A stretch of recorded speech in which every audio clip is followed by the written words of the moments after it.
I don't think IAE. I think it's close enough that it's going to release at CitizenCon or whatever patches around CitizenCon. Because that's an additional like 4 or 5 months. That's easy. It's easy for them to do. How did the cooking go? No golden shower moments? I got some flashbacks when I saw you with the portable mic.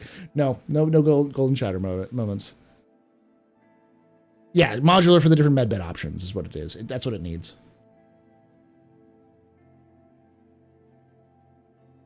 Yeah, and that's the thing. The interior is approaching its gray box review. So in February. So it's probably going to be in Lot Zero by next month, right? By March. But final art is the big question. Because that can still take a while. Final art is not easy.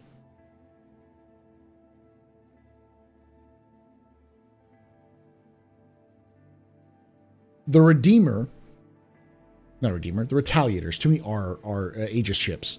The Retaliator is the first ship that's coming out with modularity, and it's already in. I saw that it's already in there too. Apollo's RSI, yeah. So I don't think the Apollo is too far away, but I think it maybe a year away. So I could see Apollo in ILW 2025. They designed the interior first, then the exterior, like the Idris. For the Polaris, they kind of did. They definitely had to redo the interior.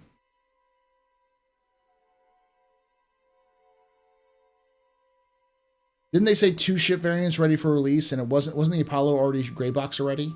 No, it's white box. What we saw was white box back in like October.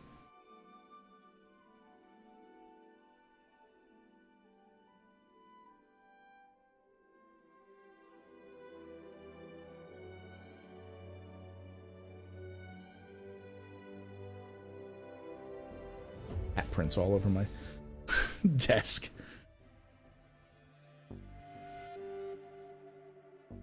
All right.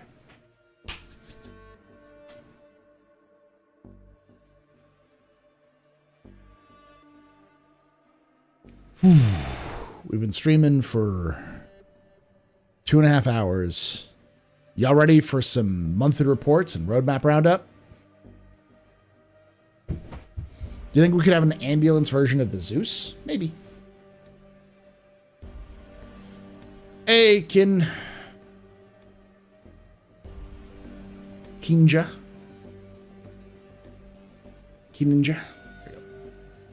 Question before you continue. All right, what's the question, Uniel? Second coats were great.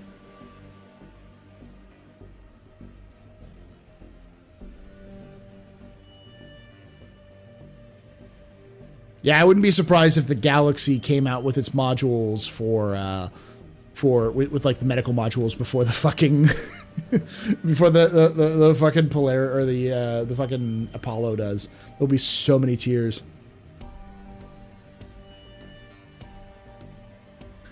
What do you do when you play Star Citizen? I put your lore. You put my lore videos. So I do mostly smuggling. But I do lots of different stuff. I've done FPS gameplay. I do trading. I've done bounty hunting and mercenary work. I do a little bit of everything, though my main profession has always been smuggling. And I actually have an organization called the League of Relic Enthusiasts. And we actually look for artifacts in-game. So we actually go through and find like medals from like war medals that are strewn about some of the old busted up settlements, old artifacts from alien civilization called the Hadesians. So yeah, I still kind of do a little bit of lore stuff inside my gameplay. I also do run a bar, but I haven't opened the bar up in a long time. What do you do when Star Citizen does you? I either talk like this or I take a break. I go do Helldivers 2 or something else like that.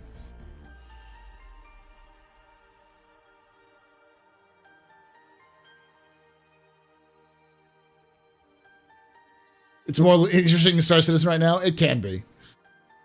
I'm really hoping for more lore stuff to be added into the game to make it a little bit more reason for you to log in, but...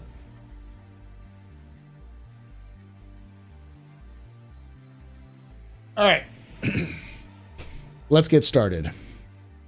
This is going to be a capsule, so I won't be talking to chat as much. I will be focusing mostly on reading and kind of my own kind of analysis throughout today. So save any questions or anything else for afterwards. If you can, if someone raids me or someone comes in and starts talking with me, just say, hey, Paul's not going to respond right now because he's doing something else. So, all right. That being said, let's get started.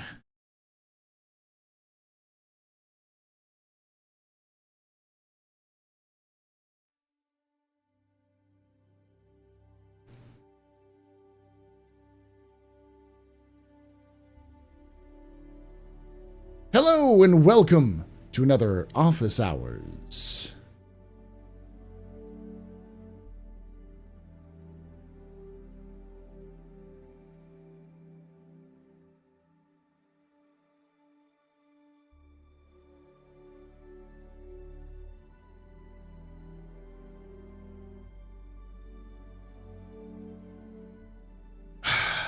Capsule.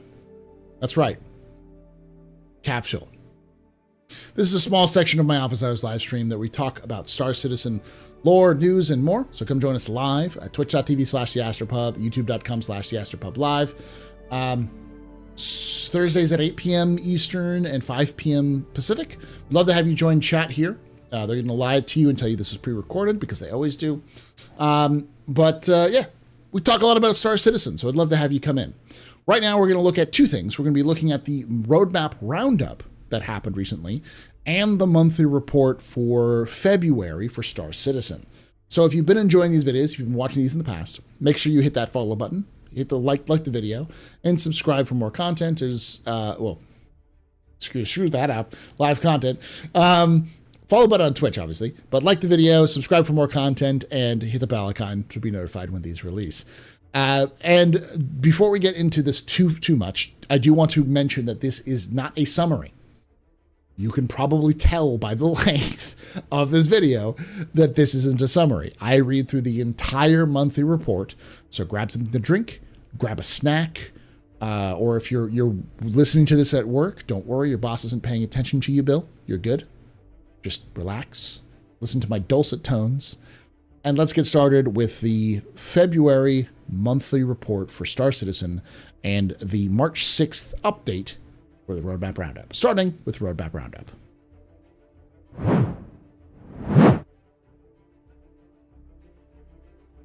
All right, notable changes for March 6th. Release view. The following cards have been added to release view, targeting for Alpha 3.23 release view. Image upscaling. Implementing support for GPU upscaling, including DLSS, FSR, and in-house TSR solution. Now, this is pretty big because I'm a bit of a smooth brain when it comes to this sort of thing. I'm assuming that DLSS, FSR, and TSR are things to help performance for GPUs. Could be wrong. Maybe they make things look better, but from what I've gathered, they improve performance. So that's good. That's coming in 3.23. That's something that they showed off at CitizenCon, so it's nice to see that they're doing some of that stuff already. They're upscalers to increase FPS. Okay, awesome. Then we have volumetric clouds. So volumetric clouds update. Updating Star Citizen's volumetric cloud technology to improve overall visual quality, including the addition of both volumetric shadows as well as implementation of ground fog. Nice, that's something they wanted to do in 3.22 and they're going to be putting it in 3.23, so that's good. All right. Now, let's look at the monthly report for February 2024. Oh, I'll also mention that the progress tracker is not updated yet. It may be updated next time, but I wouldn't hold my breath. So, all right. AI features. As mentioned in last month's report, AI features continue to develop features for a key initiative, the first iteration of which is planned for Alpha 3.23. Further details will be revealed in the run-up to release. Now, there's been a lot of squawking, a lot of intense discussion about this People saying, "Oh, what is this? What is this AI special AI features?" And this is why watching me and listening to these monthly reports is probably a good thing, because I can tell you almost certainly what it is. It's a social AI update.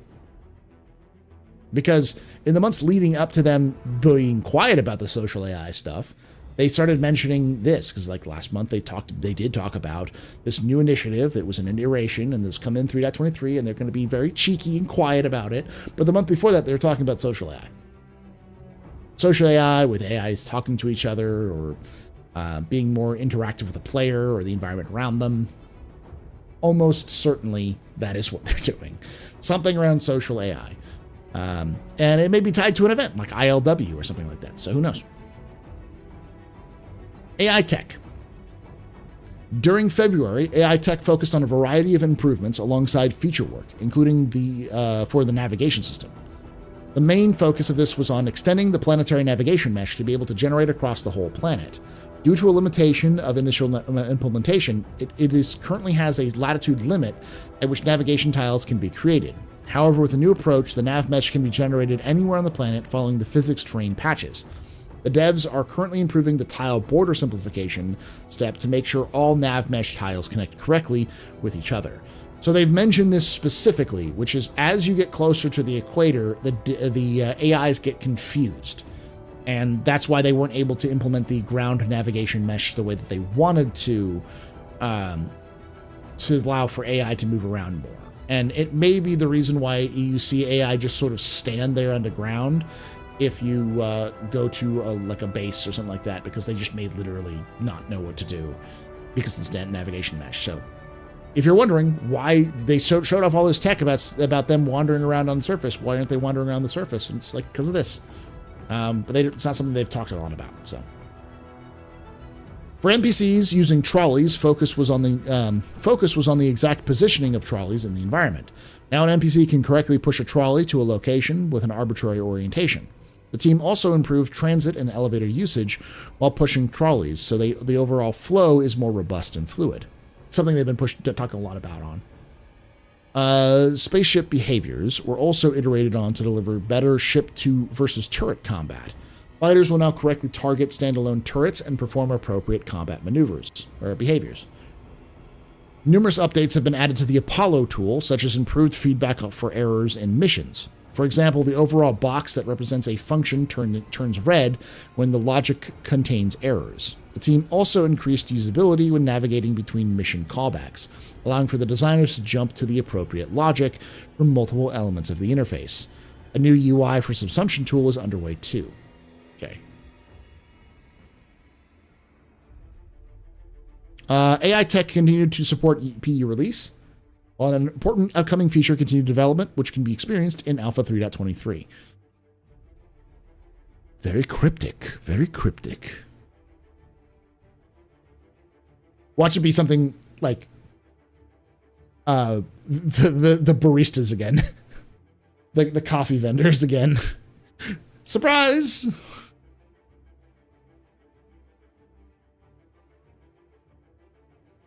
Art ships. Okay, this is where the big ones come in. Last month, progress was made on the RSI Polaris, with exterior progressing to LOD 0 and the interior approaching its gray box review. Some interior sections were worked up to establish visual target, while others are redesigned to accommodate gameplay and improve alignment with art direction. We were talking about this before the recording started. I mean, it's a possibility that the Polaris makes it to Invictus launch week, to Invictus in May, because it's usually the end of May, if I remember correctly. So it's usually towards the end of that month rather than the beginning. And it's entering its gray box review, which means it's going to enter LOD 0, which is sort of like a hold between it and final art. And then when it hits a final art, that can be a little more complicated. So it really depends on the turnaround. But it's been going really fast because it entered gray box in like October. So it's been going really fast for a large ship. So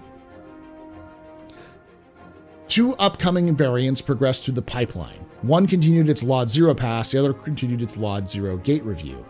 The latter then moved to the final damage and LOD phases, while the UV2 and paints were compiled and improved.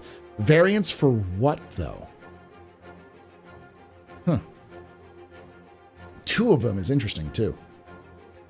The Gold Standard Pass continued for the Aegis Retaliator, which is currently awaiting Greybox Gate review. Feedback from a recent Sanity review is currently underway. The ship's base, cargo, and bombing torpedo modules are all progressing well, following minor art direction feedback. 2 unannounced vehicles passed their Lot Zero gate reviews, with only one minor issue to resolve between them. Both will now move into the final phase of development that implements damage meshes and Lot Zeros. Or in Lots. The RSI Zeus is approaching the end of its gray box, with the team polishing geometry around the ship. A redesign of the cargo hold is nearly complete, as are the changes of the interior frame of the ramp and the ramp piston mechanism. Additional high-frequency detail was added to help increase the illusion of inner structures between the exterior hull and the chassis, while maneuvering thrusters on the nose were moved to allow for better integration into the surface. A redesign of the ship-to-ship docking ring, door, and frame was done to better fit the RSI aesthetic, while the mess hall was highly polished. The ship's habitation is currently being updated. The center hallway and bulkheads were widened to allow for better navigation and consistency too. Polish was completed on another new ship, while another progressed through the white box, gray box, and Lot Zero. A final lighting pass will be done soon. That sounds like a vehicle. That's got to be like a ground vehicle. If it's going through white box, gray box, and Lot Zero in 1 month, that's got to be a ground vehicle or a very small ship. Final lighting pass will soon be done before the damage and lot work. Yeah, the Zeus. That's a lot of ships. Let's do the count. That's Polaris 1, 2 variants, so that's 2 ships, so it's 3 ships. Retaliator 3, 2 new vehicles. So that's 6. Then the Zeus, which has 3 variants, so that's 9, plus 2 other ones. So that's 11 ships. That's 11 ships in development. Most of them are in Lot Zero or Gray Box. That's kind of insane. It's a huge amount of ships.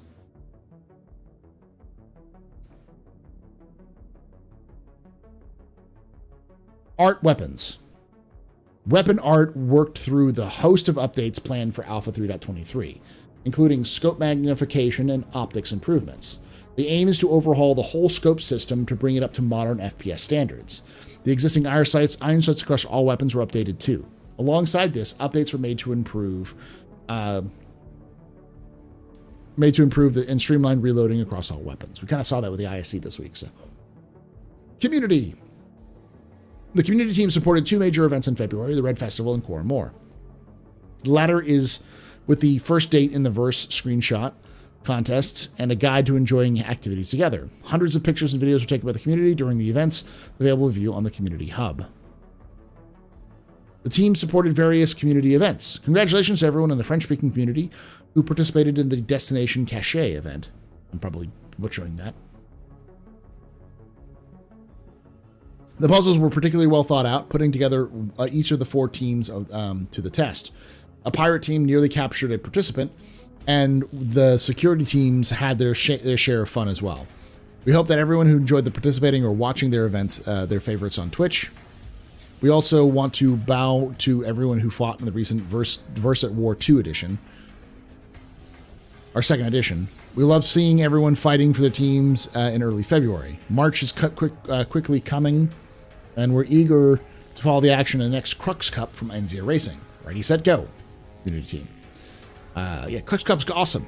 You also should check it out. It's coming up this weekend. So, community team continued detailing the weekly and monthly schedules in This Week in Star Citizen, This Month in Star Citizen, and This Month in Star Citizen. They also officially announced CitizenCon 2954, which returns to Manchester, UK, October 19th and 20th. The team is already deep in planning for the event and want to remind you that it is not not miss this one. Finally, the team updated the Arena Commander schedule, which keeps players up to date on Arena Commander's rotating game modes. They've also been working on a variety of initiatives to support upcoming release of Alpha 3.23, 4.0, and beyond.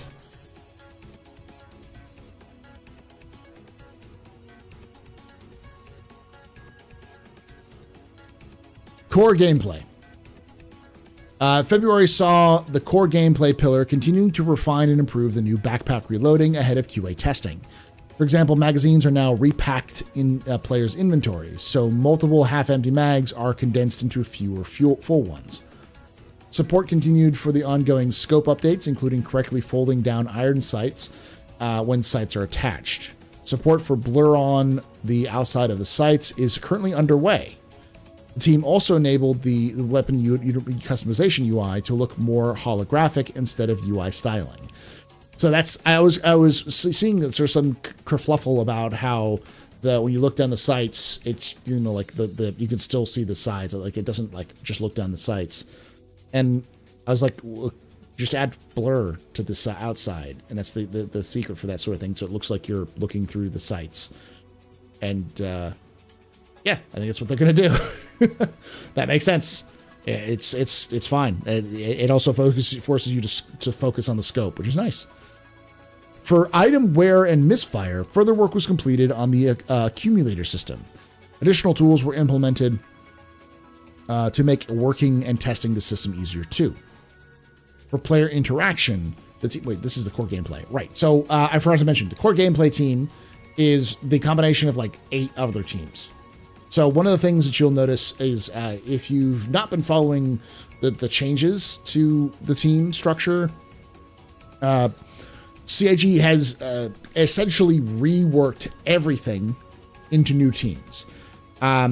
If you watched the interactions like ISC, you heard Team Kane or Kine, and then Team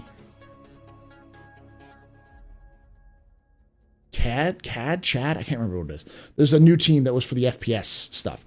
That's what they're doing now. The core gameplay team is now broken up into individual groups, and I think they're named after the group leaders, and so they kind of move through that. So that's what this is. This is like the old individual teams like FPS and ship gameplay and all that kind of stuff. They've all been combined into one team. Knuckles. Nook. Knuckles. Knuckles. I don't know. Thank you, chat. I'm butchering whatever it is, but I don't remember what it was. For the player interaction team, the team spent a lot of time bug fixing and polishing. They also added a game option to hide the F prompt and add a new control hint for when the off-screen interaction is available. The devs then added the ability to show the loot screen from the interaction wheel. Players will also now auto-crouch if an object or looting is below them. Support was added to automatically open the inventory UI instead of the loot screen if the lootable container is above a certain capacity too. The team are working on replacements for the legacy quick buy UI using building blocks. This will be used for renting vehicles during events. Work continued on the freight elevator kiosk UI backend too. For the ongoing visor/lens HUD work, progress continued on various UI elements, including priority notifications, mission objectives, and chat. We saw a little bit of that when the latest IC as well. Regarding EVA, core gameplay continued to implement and improve networking support and ensure that players' arms and head entities don't clip into their torsos when traversing and rotating, so you don't turn into an eldritch abomination.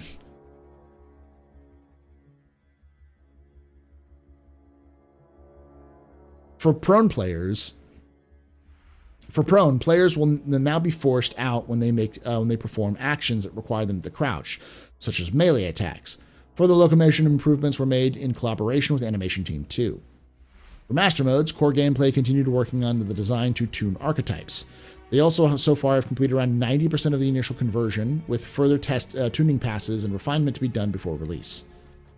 Work continued on jump points, with the team implementing an updated alignment metric. The new UI was also added to give players information on whether their ships are capable of completing travel.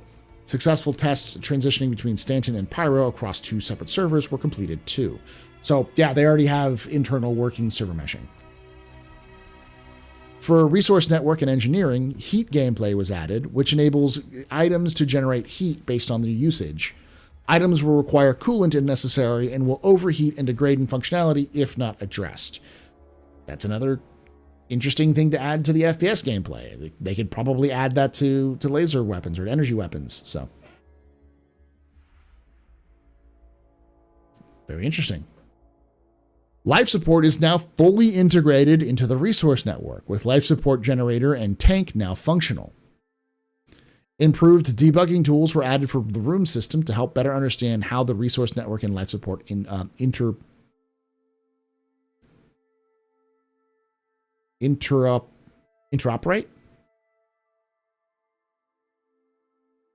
For radar and scanning, core gameplay completed an important refactor to reduce the number of radar components on vehicles and share data between seat operators. Very important. That is very important. The ability to share your radar information and your sensor information with another ship? Is that what they mean? Or seat up different seats? Okay, it's a little different. Previously, each seat operator had a unique radar. Now vehicles can share the single radar across all operators. This means that a pilot or a radar operator can focus on collecting radar and scan results that are then shared between all the team. That means you can have somebody who actively scans and pings and does those things while somebody else focuses on flying. That's nice.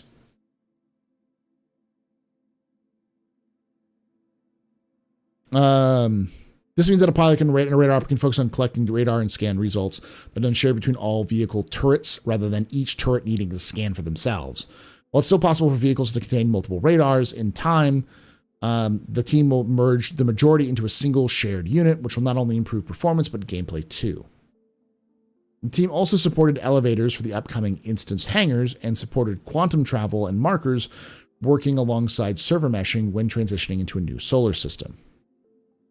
This is the new hover map, I believe.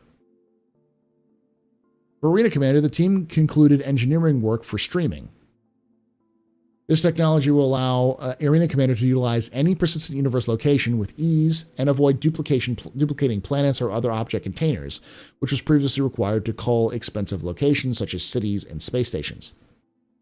The engineering work for custom lobbies is nearing completion. Following the successful integration tests, the system is being handed off to QA for release assessment. The team also began work on some basic custom settings such as score limit, time limit, and match cycle options to provide players with more control over their lobbies. Several internal tests were concluded on engineering experimental modes after an update to the backend matchmaker. New loadouts were created with all the equipment engineers will need for the mode, which is being prepared for a go, no-go for an upcoming release. The team also began focusing on Arena Commander front end. Recently, the focus has been on functionality, but now we're excited to improve not just the overall UX of Arena Commander's UI, but to bring it in line with the quality and style established across the rest of the game, core gameplay pillar. Finally, the team completed the back-end work required for Grav Royale and other upcoming game mode and other upcoming game modes and maps.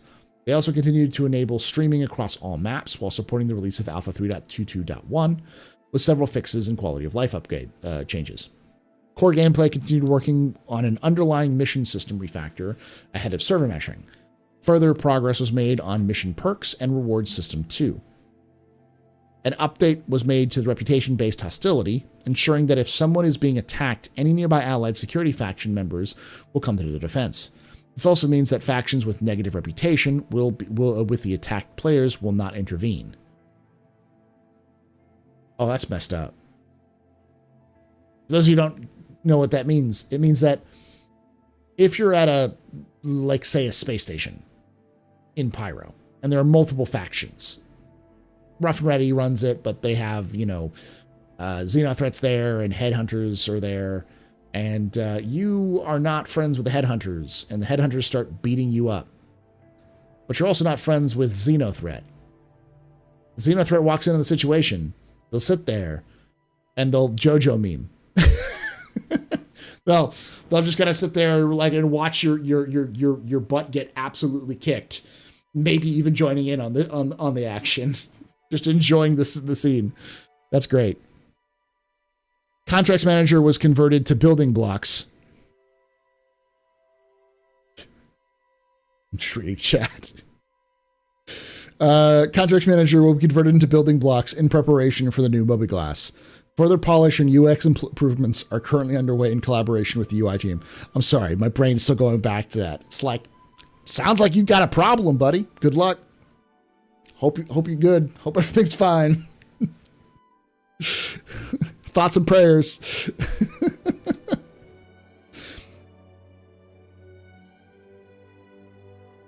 Oh, persistent and instance hangers.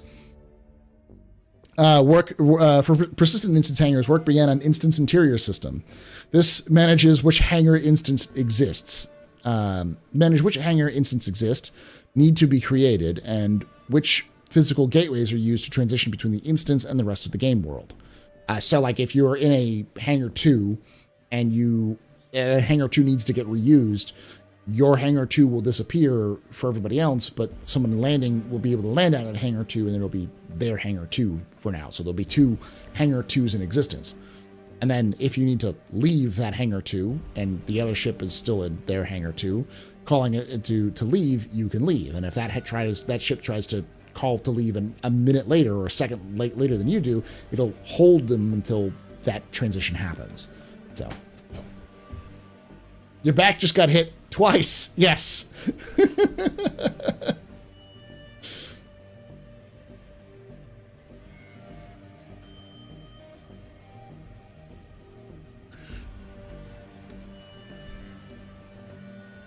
Progress was, the team implemented the initial version of automated cargo loading and unloading, including displaying information on ASOP terminals. That ship is currently unavailable. Terminals that the ship is currently unavailable for retrieval due to being loaded or unloaded. Wait, what?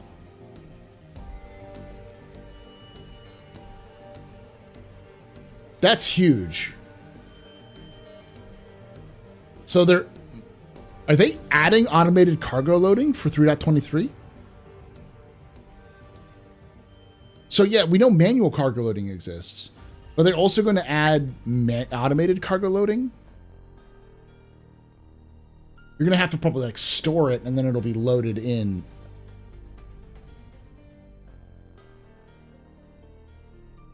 That's interesting. Just saying it's going to be slow. It's probably going to be slow. But like that's not something I expected them to do. I expected them to just be like, here you go, suck it up, buttercup. You got to load it in by hand. That's a nice little change.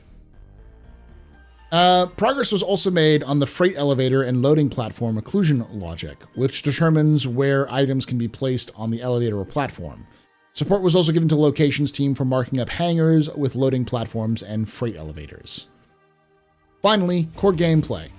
For core gameplay, the team worked on various debug tools to aid in testing and debugging the various systems that drive instance hangars and the warehouse system and loading platforms. The warehouse system.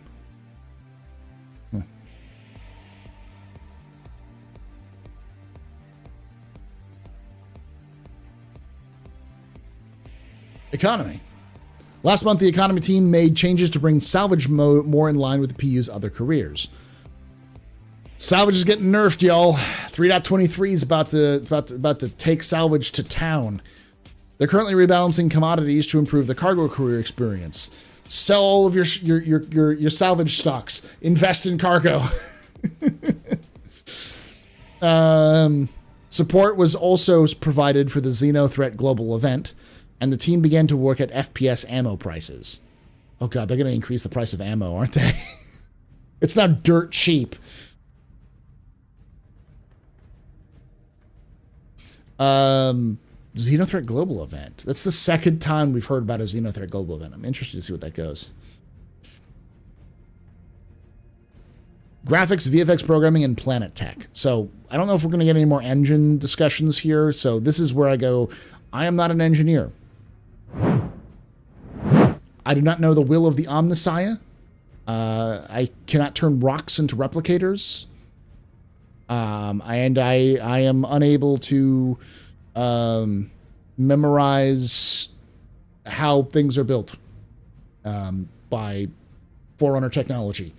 I am but me, smooth brain bartender me. So there's going to be stuff in here that I don't understand, and if I don't understand it and you understand it, watching this after the fact, please tell me what it is in the comments below. I'd love to hear that.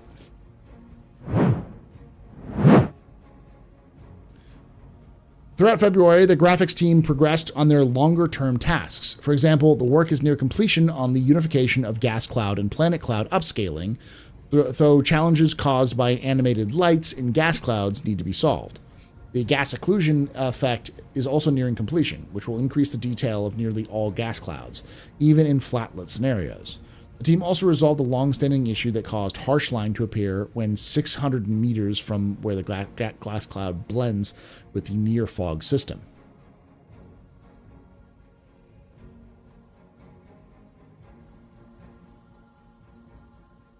The global illumination team continued to work on the system to approximate complex materials within a ray-traced view of the world. Last month, they began looking into performance improvements before tackling some of the more complex issues like moving objects and zones. February saw the Vulkan team pushing hard towards release. I said we're going to get Vulkan in 3.23. I still think it. I think that's going to be the surprise release. That's going to be the, hey, surprise, we have Vulkan integration. Working through various performance issues, such as compiler bugs caused by Vulkan's complex shaders. They also worked on a shader cache mechanism to compile render shaders while the game is loading to avoid hitches. They're also considering whether this process can later run in the patcher to further reduce the chance of compiling when the game starts. Although progressing, this may not be fully complete by the initial public release. Yeah, they've already said that when they first released Vulkan, it wouldn't be complete. It would just be the first version, and then they would slowly update it over time. Devs from Water Strike Team closed out the issues that came up with their final review, alongside several new features, including SDF interaction for accurate collisions when vehicles hit water, and an improved water intersection shader. Last month, the Planet Tech team began improving the editor workflow for creating planets and planned out the next version of Planet Tech version 5. That's the AI-powered one, isn't it? Planet Tech V5 will cover a variety of areas, but the primary goals are to make creating planets quicker and easier, and to try to achieve more diversity, density, and consistency in quality across whole planetary surfaces. Yeah, it's the AI system. CIG talked about this at CitizenCon, where they're using, it's not language models, it's blanking on the name. It's a more kind of older version of AI, machine learning. Thank you, chat. Machine learning AI to dynamically create planets faster. So they can plug in a couple of variables and they'll make that planet with those variables. So it means that they can, what used to take them a week could take them a day. It could take them an hour to produce realistic, more diverse, better planets. And like that scale better from space to ground is the idea. So, because right now the biomes are a little rough when they kind of bleed in from one to another, and where they're placed don't always make sense. So having a generation which takes into account things like how far they're away from the equator, how far that planet is from its star, what its atmosphere composition is, all those sorts of things start mattering, because then it can start like logically figuring out planets rather than just whatever an artist feels like. The rest of the graphics team focused on improving their upscaling tech ahead of its public release. This involves finalizing a new mesh format that gives major performance improvements. So yeah, it sounds like we're going to get more FPS in 3.23. We're going to get Vulkan. We're going to get multiple ships. We're getting new economy stuff, a new global event. I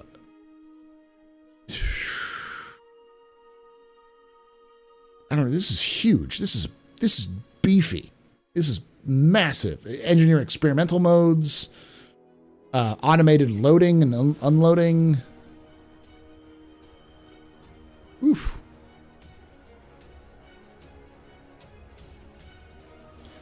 Lighting February saw the lighting team continue to support with various upcoming PU initiatives, including distribution centers, instance hangars, freight elevators, and the new character customizer. Locations EU. In February, the landing zone team worked with feature team to finalize working prototype for the cargo and new hangar experience. Final art and LODs are now nearing completion with all the modifications to the hangars necessary for this exciting new feature. Sandbox 2 team worked towards closing out the upcoming distribution centers. For example, art is being finalized and optimized, while level design added the final tweaks to make sure that the various areas can support all the gameplay mission team want to add. Mission design. Last month, the mission design continued to work on a chain that comprises various mission types that scale in difficulty. Yes! Yes! Yes! Yes! Bison meme. Oh, I've been waiting for that so hard. Oh. Thank you, Elliot and team. I only know Elliot that does mission stuff. I would like to know more mission team designs. You are all awesome. Elsewhere, designs for new missions are currently being signed off, while content and technical requirements are underway for future hauling content. Nice. The development of Xenothreat 1.2 continued, with changes to gameplay and implementation of freight elevators, while Blockade Runner received the polish and implementation of freight elevators. Man, Xenothreat. So Xenothreat has always been my favorite event, and they're really teasing me about the Xenothreat thing. We're going to get something big with Xenothreat. Ooh. If they did my idea, for those of you who don't know, when Xenothreat first released, I did a video kind of talking about what was good and what was bad and what I would suggest doing in the future to make the universe feel more like realistic. And from what I've gathered, they might have taken some of that, because obviously it's not just me. Obviously other people said that. They may have literally taken that suggestion, because it's all about narrative and how you tell a story and how you make people feel like it's an invasion rather than just being a bunch of yahoos show up with Idrises sort of thing. So I'm hoping, I'm excited to see what they're going with that. I'm excited. Narrative. Speaking of story and narrative, February saw a flurry of mission work as narrative focused on the upcoming Alpha 3.23 patch. Alongside UI and hint text, many of the new gameplay features will have corresponding missions, and the team have been working closely with the design to develop the narrative players will experience. For example, the new distribution centers feature a wide variety of missions, new and old. Additionally, narrative work began on the new Pyro-based missions to help expand the gameplay at all its various locations. Looking further forward, progress continued on future story missions. These will be more involved than typical missions, featuring things like bespoke dialogue and custom logic. The hope is that these missions, these types of missions will serve to build out the story of a wider universe and work alongside more traditional systemic missions. Okay, I gotta pause this. I have to pause this. For those of you who know me, I also run a channel called The Astro Historian, where I talk about lore. And I have been holding off on doing a video talking about how CIG could improve lore in-game and like kind of my suggestions what CIG would do, because I figured CIG aren't stupid. I am but smooth to brain me, and many of these people have done many works in other video games or have been thinking about this 24/7 since they started working for CIG. So they probably have a lot more insight and understanding, both the writers and the gameplay designers and the mission designers, all these folks. All of these folks probably know more than I do. They 100% do. So I didn't want to like step on toes and be like, well, look at me, I have all these ideas. And this is one of those things that I was really hoping they do. What this means is mission givers. That's what this means. That's what this means. It means mission givers. Ticia Pacheco, Tessa Bannister, the mission givers like Clem, all of these people who have been basically abandoned for, ever. Miles Eckhart, the original mission giver, like they've been abandoned. They've been kind of given little tosses here and there, but they're the connections that you will have to the universe, to the factions that you fight for or you engage with. They're going to give you a peek into the universe of Star Citizen that you don't see through world building and kind of just absorption. The details, the laws, the other major players, those sorts of things. So, yeah, I'm excited. That's big. That's massive for me. Last month, the narrative design team continued to develop the tourist behaviors that will bring new life to Star Citizen's large in-world events. I'm looking forward to that. It's been an interesting balancing how to make sure that NPC's presence is felt while not being overly distracting from the event itself. Just don't make them American, and you'll be fine. Annoying American tourists. Finally, several new narrative posts were written, including Whitley's Guide to the Valkyrie and a fresh batch of Galactopedia articles. Awesome. R&D. In February, the R&D team continued to work on the temporal render mode. History filtering was switched to a custom bicubic filter to avoid diffusion and resampling blur due to repeated history lookups. Care was also taken to eliminate potential ringing artifacts during strong camera movements. The temporal filtering for transmittance was improved to avoid glowing thin silhouettes around objects in foregrounds with clouds and the sun beating behind them. Various improvements were made to preserve history details for as long as possible, slow movement, no significant cloud dissolution, etc., and to quickly converge to a full resolution image in case history needs to be rejected. Yeah, chat's saying this just means blur. Are we getting rid of blur? The blur that everybody hates? Man, this is going to be a new game. This is CIG basically throwing everything okay, I'm not going to say that because someone's going to get mad when I say that. They're just out with the old, in with the new. Tech art animation. Last month, the tech animation team focused on refining head assets and cleaning up technical debt around their implementation. This comes as a precursor to polishing head assets and refining eye alignment in the editor to ensure characters look as good as possible. More moist eyeballs. Further to this, a large contingent of the department is working on asset setup for lockers. These will be placed throughout the verse to allow players and NPCs to change their apparel to something more appropriate to their current priorities. Get ready. Get ready, baby. Get ready. This sounds simple, but in practice we have to support a wide variety of assets that can be stowed and recovered from these vessels. It can take quite some time to ensure everything is set up correctly. Tech art animation team. That is a big one, because one of the things you'll notice everywhere, like there's a bunch of lockers in and around all of the security checkpoints at any of the locations you want to land at. That's because if you want to go to any landing zone, you're going to have to get into your civilian clothes. Your armor's got to be gone, your weapons have got to be gone, everything but your civvies have to be there. So the lockers are designed to let you change into your civvies so you can go through security. So yes, your civilian clothes will matter in game.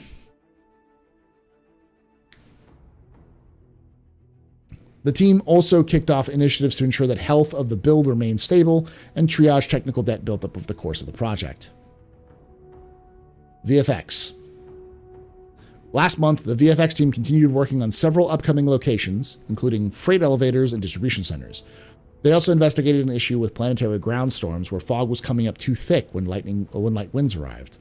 Although it's difficult to balance dynamic effects such as this, it will be easier for players to see where they are going if the storm is relatively mild. That's awesome. That's something we wanted to see. So, this is thick. I'm not going to call it extra thick, but it's thick.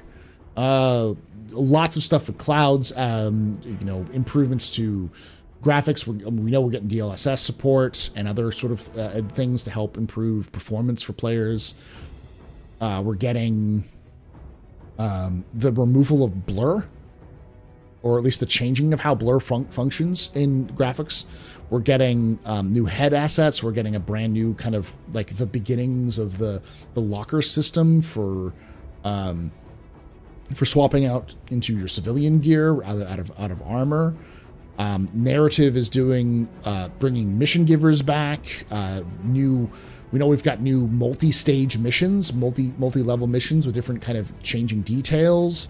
Xenothreat is coming back with a vengeance.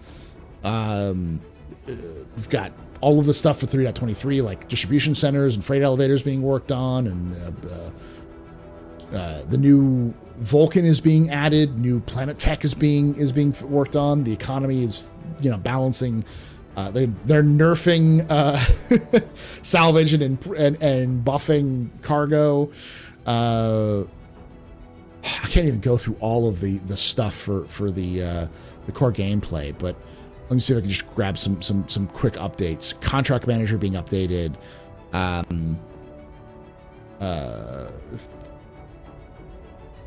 Arena Commander experimental modes for engineering. A bunch of new Arena Commander stuff. Radar and scanning is now being updated, with allowing for everyone in the ship to operate the scanner to update everyone's seats. Resource heat is added. Life support's been added. Jump points are in. Master modes is being worked on. EVA core gameplay has been added. HUD rework. UI is completely being completely swapped over with building blocks. The new loot screen stuff, it's nuts. The optic improvements for the scopes. We've got 11 new ships, 11 ships being in production in some case, including the Polaris entering Lot 0. The Zeus coming in, like brand new ships coming in. Gold's Pass for the Retaliator. We've got spaceship behavior improvements, trolleys, navigation system, so AI can now actually move on the surface of the planet now. And of course, the super secret, totally don't tell anybody social stuff that this working on for the AI features. That is thick. That is a lot of stuff. It's hard to believe they're doing all of this at once. But I think they are, based off of third-hand, second-hand knowledge that I have. I know a couple people who work at CIG, more than a few, and the stuff that I've gathered, kind of talking with them, is a lot of they busy. It is busy. I mean, and anybody who's been following this project long enough knows that March isn't a busy month. Typically, it's a fairly active month, but it's not like this is sort of like October, September sort of busy, it sounds like. So I don't know. Maybe I'm full of hopium. Let me know in the comments below. Do you think I am far too high on hopium and copium right now, or is this the appropriate amount of hype for what's coming out with 3.23 and coming out soon? I want to know your thoughts in the comments below. Thank you to everyone who's watching here live. And of course, join us live Thursdays at 8 p.m. Eastern, 5 p.m. Pacific. I'd love to have you join us with the conversation as well. And like I say every time, hope to see you someday in the black.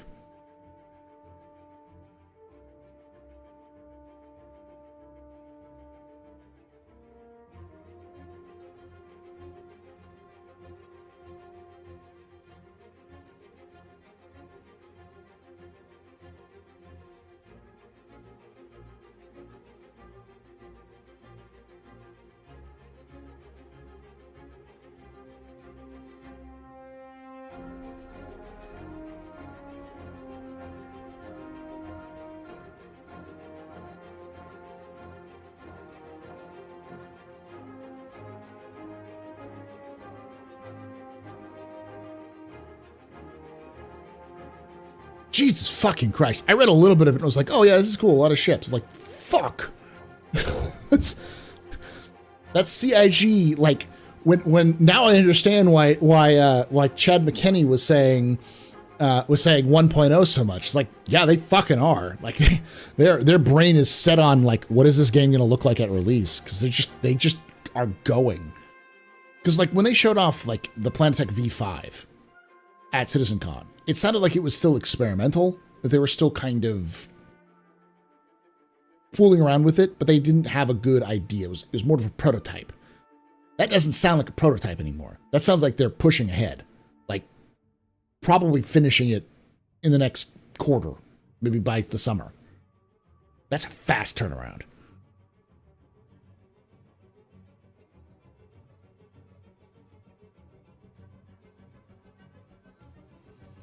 Based on your knowledge, when do you really release 3.23?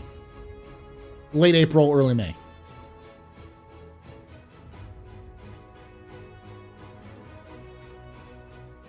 You can play the Xenothreat and the EPTU?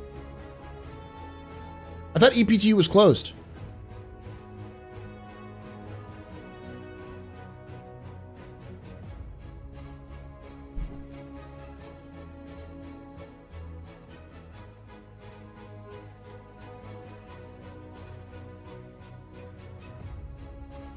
Did I ever do the Dystopia of Star Citizen vid? I'm doing it. I'm going to do it this coming week. I've got a lot of plans because it's spring break for me this coming week. So I've got to record audio for 3 videos today and tomorrow. One I'm going to send to my editor. And this Saturday I'm going to get out another, hopefully, maybe it might be Sunday, a Helldivers vid. And I also get out the complete history, not of Star Citizen lore, of the UEE naval doctrine. It's a thick video. It's like 40 minutes long. But I want to do Titanfall 2's lore, or Titanfall's lore, and I want to do that dystopian vid this coming week.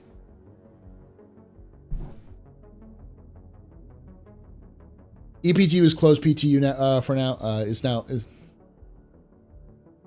PTU is now open. For what? I thought it was closed. Because the message of the day said that they weren't running a PTU.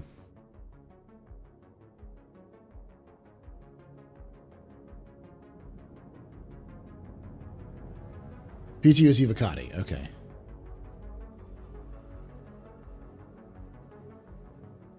Not gonna lie, I'm in a theological field. When I hear doctrine, all I can think of is glorious Space Marine doctrines.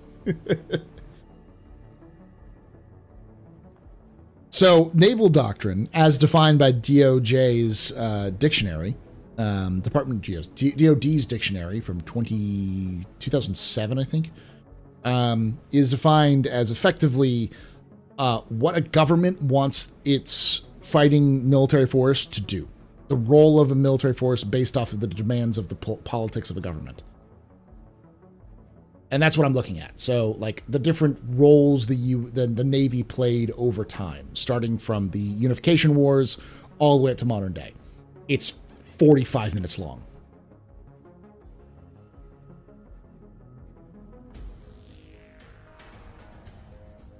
When is Complete History of Star Citizen 4 coming out? When that'll make me play Star Citizen at the moment.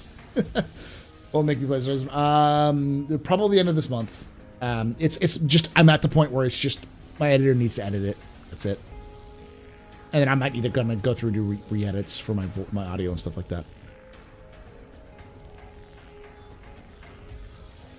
Finally, suit and gun lockers. Soon you'll have to take out your suit to pilot your ship. Hull breach. Put your suit on.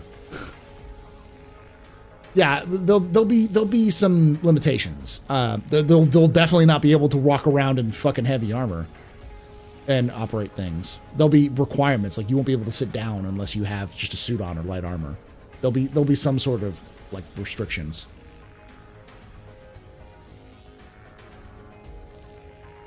Make it a 4-parter? No, fuck that. 45 minutes, baby. Mama didn't raise no quitter. I'm gonna drop it as a 45-minute video.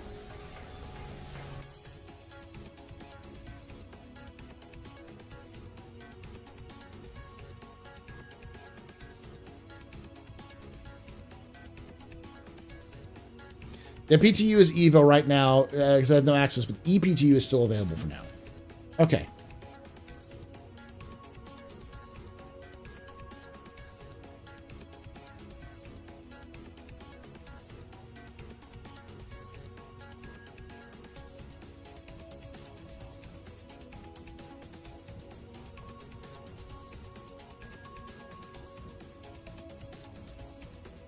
take your pack off. Yeah, you won't be able to have the backpack. You won't be able to have heavy armor on. So, like, exploration armor, like the Zeus armor, or the armors like the Chunky Boy cold and hot armors, the Caldera armors, like, you're not going to be able to wear them.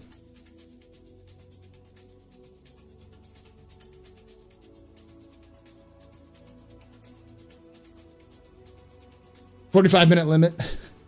Well, generally speaking, I have found that 45 minutes is the perfect amount of time to do a in-depth look at anything. For me. There may become a time when it's going to be like an hour and 10, hour and 20 minutes. But when you're getting into like the level of like 4 hours long, there's got to be a reason it's 4 hours long. And if I'm doing a 4-hour long video, that bitch is going up into Patreon for like half a year before I release it to everybody else. Because if I'm putting that much effort into it, you're going to have to pay for it. Because that's a lot of fucking work. For anyone who don't know, like, on average, it takes me to do a 15-minute video. It takes me about 48 hours worth of work. Between 24 and 48 hours for 15 minutes.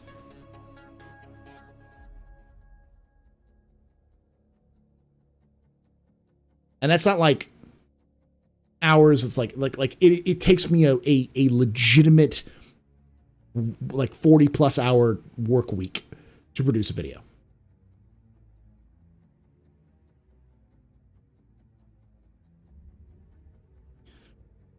Thank you. All right. I'm not saying that to be to like get praise or anything like that. I'm just saying for the context.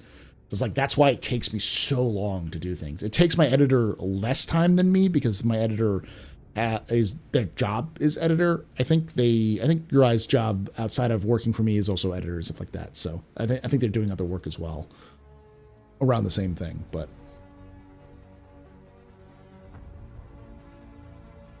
Great. Now I'll have to spend 5 minutes getting back my armor, getting my weapons, etc., before going into a bunker. Yeah, that's what's going to happen, M. Walker. Or conversely, get someone to fly you there, so you don't have to spend all that time getting your armor and weapons up.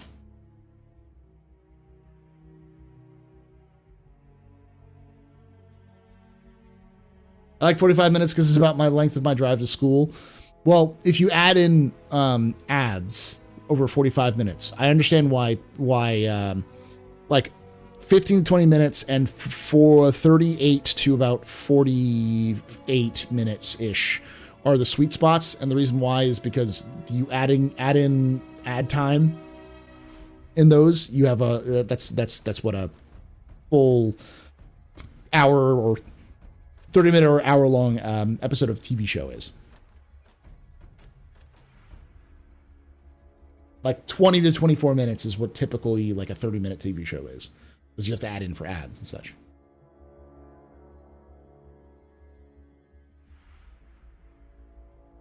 Damn, that is a still fucking thick monthly report, man. This is nuts.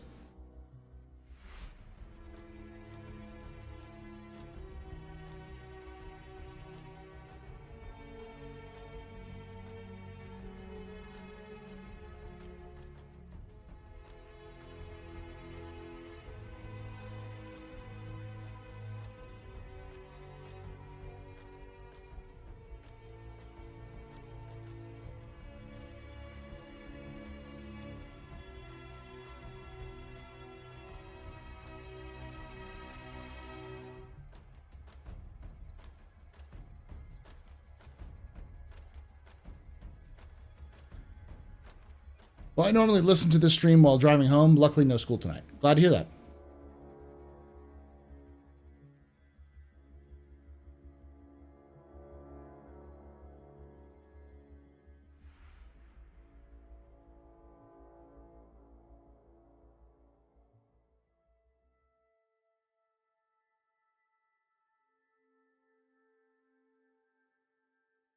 Oh, damn. I feel terrible. So there was a South by Southwest event for Fallout, and Todd Howard was there, and several of the actors who were in the show were there. Walter Goggins was there too. Shit. That's awesome. I feel bad now. I have to check my email and see if I had gotten an invite. I didn't go.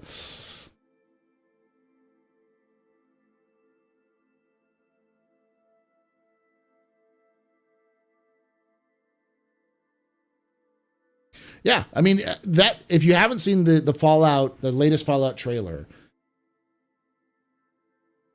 the showrunner understood the assignment. It's clear that they studied Fallout. They looked at the universe. The writers who were involved in it definitely had either played the games or at least kind of like did some research and reading, because you don't really need to play the games to understand the lore. I haven't played Fallout 1 or 2, but I know the story of Fallout 1 and 2. I generally know the general vibe they were going for, you know. It looks good. I'm cautiously optimistic, and I'm not nearly as much of a Fallout fan as my wife is, and my wife is cautiously optimistic as well. There was NCR. Hold on, let me show you. I'll pull up the Fallout trailer. That's a good kind of ending.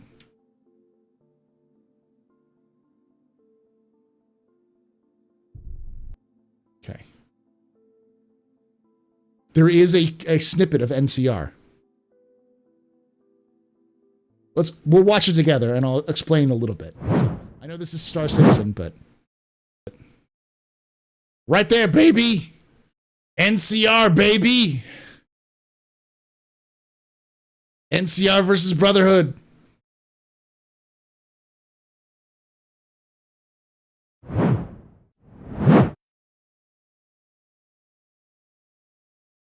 Oh, wow. I hope they don't fuck it up. I mean, yeah. Like, yeah, Walton Goggins is a fantastic actor. And I will justify this, showing this, because we're living in a strange age of good TV shows based off of video game properties.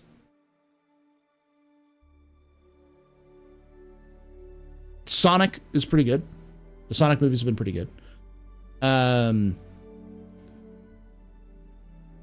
The Last of Us was good.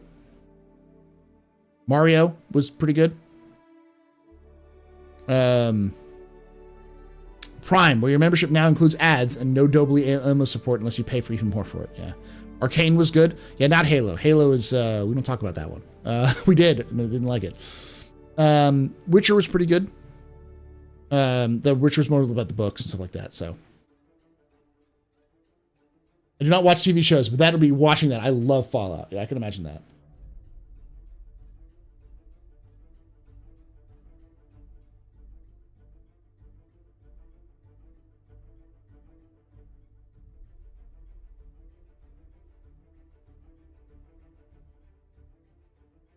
And the fact that this is done by Amazon, the same company that's supposedly behind the Warhammer 40K series, gives me good vibes. Gives me good feels.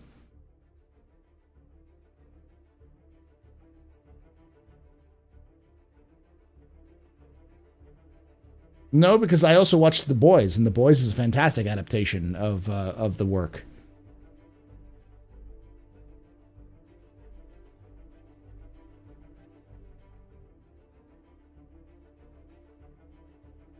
Rings of Power. Everyone points to Rings of Power being like, they fucked up once. It's like, they also did The Expanse.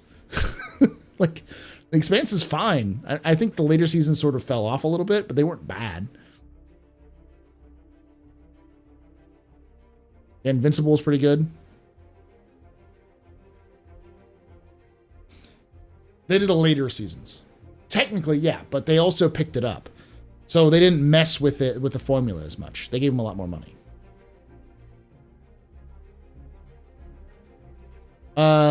When you say Witcher's good, which season are you talking about, and do you include the blood origin in that statement? I don't know enough about Witcher's deep lore to know what matters and what doesn't. Season 1 and 2 were okay. Season 1 was great, and season 2 was okay. I don't think it was as good as season 1, but it was pretty good.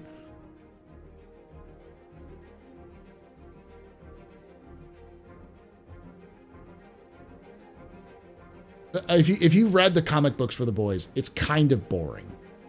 It's not nearly as entertaining or witty or funny as the TV show is, but it does take the material and really work with it. The reason why I mention all this is because it has been talked about before, and I haven't seen Blood Origin, so I don't know what that is. It's been talked about before, but Star Citizen could 100% have a television show or a movie if Squadron 42 does well and Star Citizen isn't hot garbage, like at release. Because it's a universe that is very detailed, that's got a lot of background to it. And you can tell any story you want to in that universe. You could tell prequel stories to the universe. Like you could tell the original story of Squadron 42 in the Second Tavaran War. You could tell the story of the rise of the Mezzers in the First Tavaran War. You could do a story about the Vandul conflicts. You could do an espionage stories about the Cold War between the Xi'an and humanity. You could do a story about the Revolution, the anti-Mezzer Revolution, and the overthrow of the Mezzers. Like there's so many different things you could do.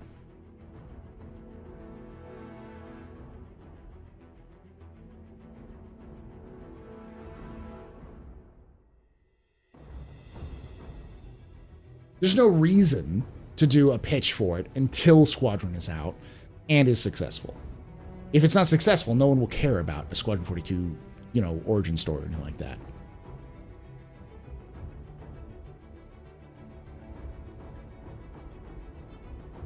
I also don't think Chris Roberts should be directing those. I know Chris Roberts is a director, and I actually thought the Wing Commander movie was okay. I know a lot of people hated it because it wasn't the video games, but I thought it was all right. It was good for what it was. I always thought this was a B movie. A lot of people say, it's a C, it's garbage, it's horrible. I'm like, it's fine. Maybe because I wasn't such a slavish, Wing Commander fan in the 90s that I didn't really care as much, but...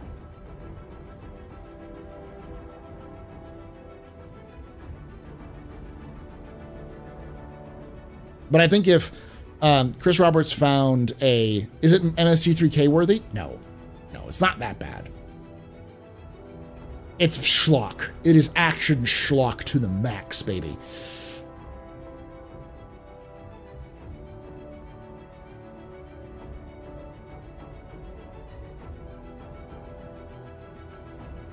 Paladin wasn't Scottish. Yeah. What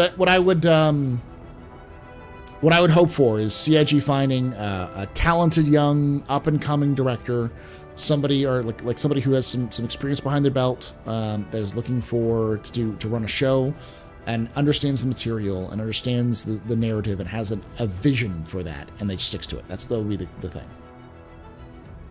And CIG has a pretty good working relationship with Amazon, so it wouldn't be too difficult for them to pitch something to Amazon like that.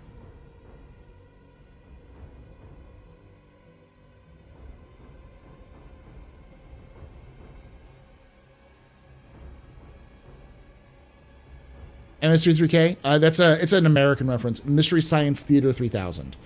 They did what are called owl flicks. At least that's what I know them as. They might be called other things. It's kind of like Midnight Movies.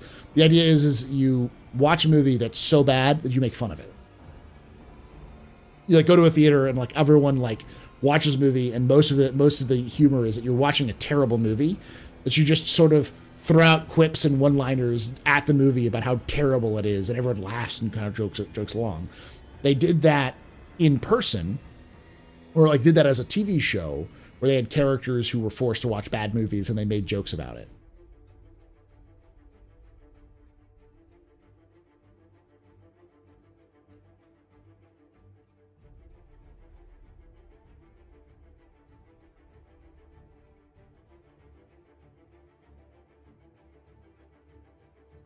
There's just not enough. Oh, dang, it looks like there's been a requested one.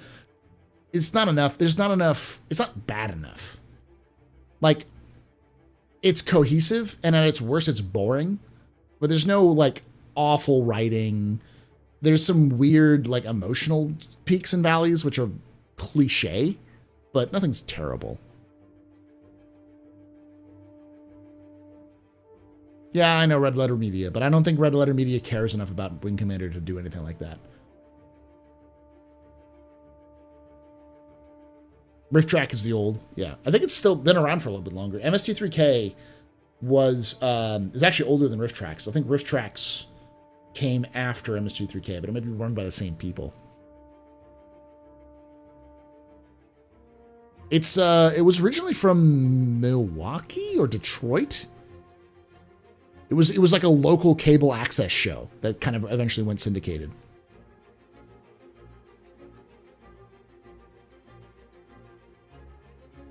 I guess it wouldn't have had much problem with the Wing Commander movie if it didn't diverted so much from the... It was doing the alternate reality thing before that became popular.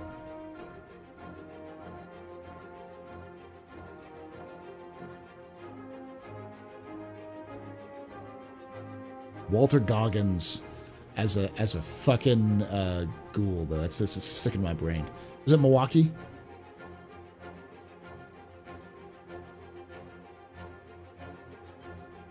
All right, so we're kind of going towards the end of everything, and I'll have to...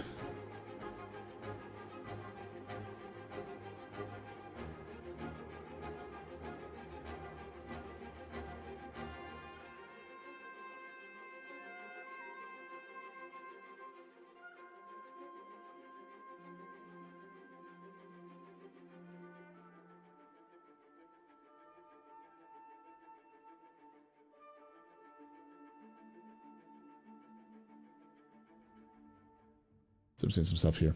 It's funny to take exception to Wing Commander film because it wasn't true enough to the source material when it was made by the guy behind the source material. Yeah. I haven't watched Shogun. I've heard some quotes from it, so it's interesting. Wing Commander movie made some really weird choices, like making the Kilrathi weird hairless puppets. So, Stove, the reason why is because Chris Roberts was promised a certain budget, and they actually had, I think it was the same people who did, well, it wasn't ILM, but I think it was the same people who did like the creature work for Terminator 2 and the kind of thing. They actually had a working Kilrathi costume that was working, it was functioning. It was like it had like motorized assist and everything like that. They had a bunch of stuff with that. Stan Wilson, yeah, I think. And they had a prototype built, and then the studio that was behind it cut their funding.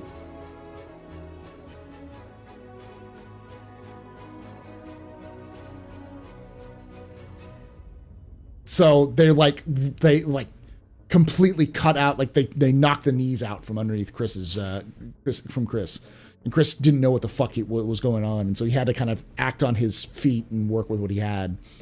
So effectively, he was promised a certain budget. It was cut in half in the middle of pre-production. And so he had to scramble.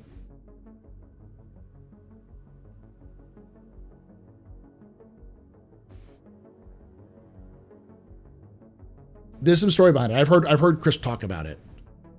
He did early in Star Citizen run, he talked a little bit about his experiences doing it. So that's one of the reasons why, like, the ships look really weird. Like, the fighters look really weird, and they don't look anything like the fighters from the games.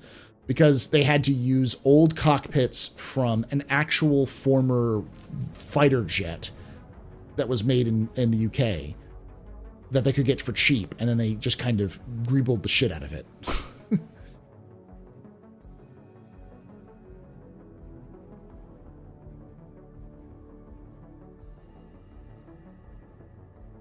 I hate multiverse bullshit. It's so overplayed these nowadays. Yeah, but I mean, it makes sense of just making something non-canon and doing something else. But yeah, I think it was a meteor.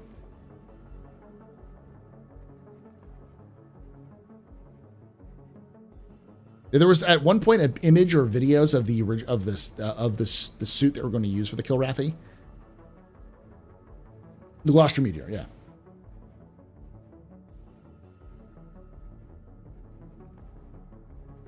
I mean, funny back then, if they used the Wing Commander 3 cast, it would have never been greenlit for a feature movie. Get that cast together now, it would be instantly greenlit. Yeah, because it was all actors who were on their decline. You had Mark Hamill, John Rhys Davies, who played Marshall? I'm forgetting his name. But he was in, Back to the Future. Yeah, the guy who played Biff Tannen. It's Tom something like this, yeah.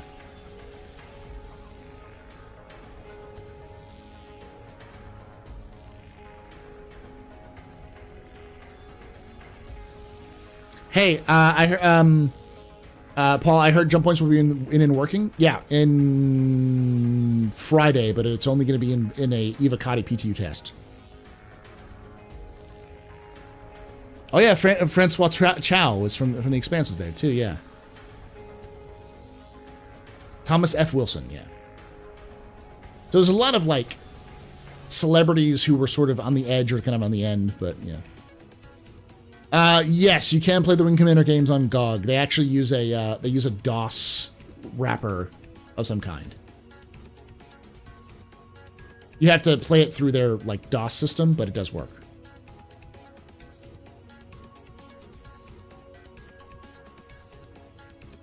I am Evo. I haven't had a chance to because I make content more than I test, so.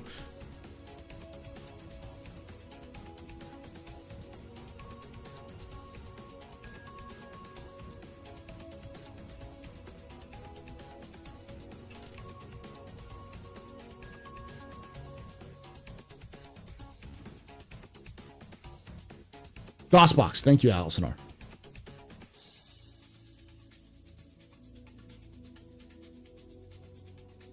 Jesus, Blu-ray is 200 USD.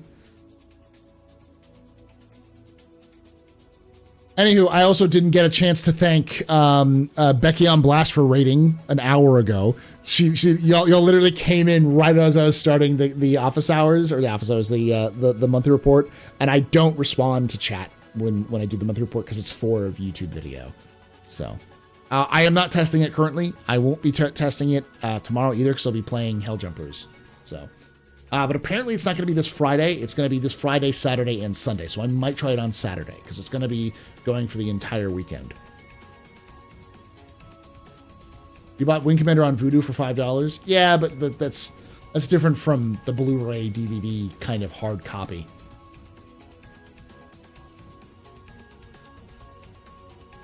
I just got notified of an invite today, waiting for an NDA email. I'm chomping at the bit to get this next test.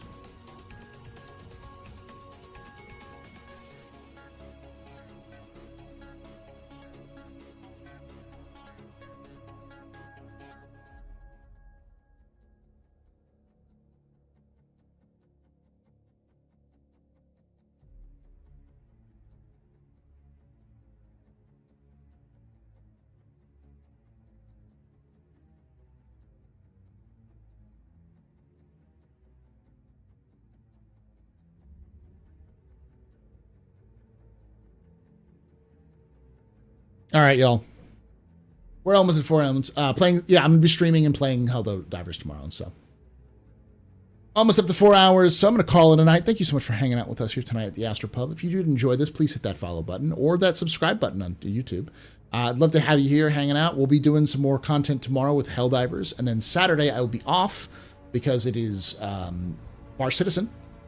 So here in Austin, so I'll be going to the Bar Citizen in Austin. And Sunday I'll be back for more Helldivers. Then this coming week, I'll be doing probably some more special streams, but I'll be doing a lot of content for videos. So I may not be as active, but I'll let you know ahead of time. I'll probably let you know on Monday what my schedule is going to be there. So if you want to know all the schedules, I post them on Discord. So feel free to check us out there. And of course, you can also subscribe to me on social media like Twitter and Blue Sky and all this kind of stuff. So anyway, thank you for watching. Love your faces. And like I say every time, hope to see you someday in the black.